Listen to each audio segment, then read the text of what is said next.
ये गैप कैसे फिल करें? क्योंकि देखें, एक सबसे अच्छी बात यह है कि खुदा ना खासा कोई बसूरत दीगर कोई नागहानी आफत आती है, तब वो जो आपने पैसे एक पॉलिसी में इन्वेस्ट किए हैं, डाले हैं उसके अंदर, उसको आप पे करते रहे हैं, वो आपकी इंश्योरेंस बन जाती है। लेकिन अगर खुदा ना खासा यानी अगर अल्लाह करे कि आपके साथ ऐसा कोई वाकया ना हो, तो 10 साल के बाद, 20 साल के बाद आपको एक लमसम सेविंग अमाउंट भी तो मिलती है। हम उस तरह नहीं देखते इसको। बिल्कुल नहीं देखते। आई थिंक मुझे जितने भी सवालात अभी आए हैं, जब मैं पहले आया था, वो यही था कि जी इन्वेस्टमेंट रिटर्न कितना है।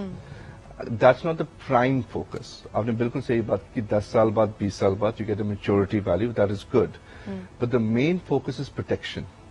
I think again, I like to take the responsibility on ourselves more than putting the responsibility on others. So सबसे पहले it is the responsibility of the insurance industry कि ये सही तरीके से communicate किया जाए कि जी main चीज है कि you are being protected against unforeseen events.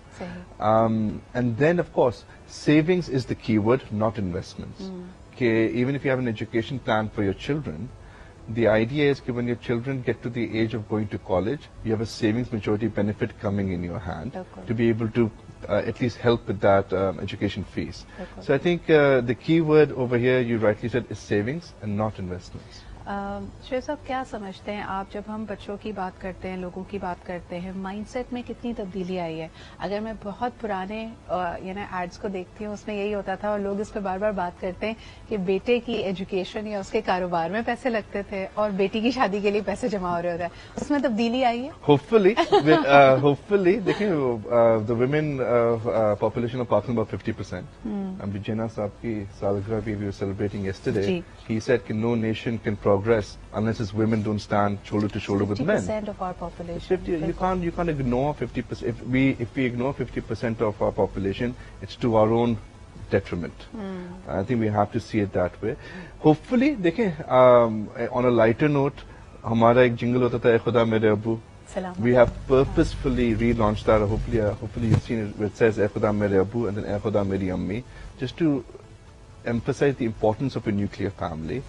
And in today's world, competitive world, it's not only the father but the mother's role, and equally it's not only the son's education but empowering your own daughters is very, very important. What is the right age to invest in an insurance plan? मुझे एक बड़ी हैरत की बात ये लगती है कि पाकिस्तान में लोग मिड एज में पहुंच के, बच्चे थोड़े बड़े हो जाते हैं, खुद 40 साल के हो जाते हैं, या एक वेकअप कॉल मिलती है कोई ना कोई हेल्थ कंडीशन की वजह से, उस वक्त जाके एक इंश्योरेंस प्लान में उसको सोचते हैं, उसके बारे में उसको एक्सप्लोर करते हैं। आपने पूरी दुनिया का एक्सपोजर है आपके पास, क्या कहेंगे शुएब साहब, सही वक्त, सही उम्र क्या है इंश्योरेंस लेने की? What we should be looking at insurance is a partnering tool in one's life journey. Let's take a